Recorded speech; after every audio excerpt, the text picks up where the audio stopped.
আর এই সামনে হচ্ছে যত বাড়ি ঘর দেখতে পাচ্ছেন, বিল্ডিং, অফিস টফিস, তারপর হচ্ছে সুপার শপ, মার্কেট, সবকিছু। এটাই হচ্ছে সিটি মেইনলি। তো চলেন আপনাদেরকে একটু সিটিটা ঘুরে দেখাবো। সিটিটা অনেক অনেক অনেক অনেক অনেক বেশি সুন্দর। I love the place. আসলে ফ্যাক্ট হচ্ছে কি, যারা হচ্ছে ইউরোপ আমেরিকার ফিল নিতে চান তারা হচ্ছে শ্রীলঙ্কায় এসে নোয়ারালিয়াতে আসতে পারেন। এখানে আসলে আপনি একটা ফিল পাবেন অন্যরকম। তো চলেন একটু শহরের দিকে যাই। ওকে গাইস, একদম শহরের একদম মেইন পয়েন্টে আছি।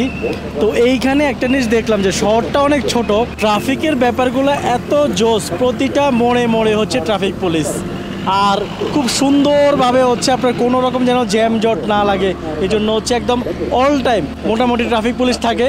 তো কালকে আমরা আসার পরে দেখলাম যে বিকাল 5টা পর্যন্ত হচ্ছে এখানে শপিং মল থেকে শুরু করে মার্কেট, শপিং মল বলতে বড় কোনো শপিং মল এখানে নাই, কিন্তু যে ছোট ছোট আপনার স্টোর আছে বা দোকানঘাট, মার্কেট যা কিছু আছে সব 5টার মধ্যে হচ্ছে বন্ধ হয়ে যায়। 5টার পর এরা হচ্ছে বাসায় চলে যায়, রেস্ট করে, আর পরের দিন সকাল 8টা বাজে আবার ওপেন করে। মানে টোটালি ইন্টারেস্টিং। এই হচ্ছে আপনার মেইন পয়েন্ট। আর সিটিটা যেহেতু অনেক ছোট, সেক্ষেত্রে আপনি ভালো মানের তেমন কোনো রেস্টুরেন্ট পাবেন না। কেএফসি একটাই কেএফসি আছে, আর পিৎজা হাট আছে একটা, তাও আবার হচ্ছে ভ্যানে বিক্রি করে। এছাড়া এমনিতে আপনি মানে অনেক জোস রেস্টুরেন্ট পাবেন না। মোটামুটি এখানে ট্রেডিশনাল খাবার টাবার খেতে পাবেন।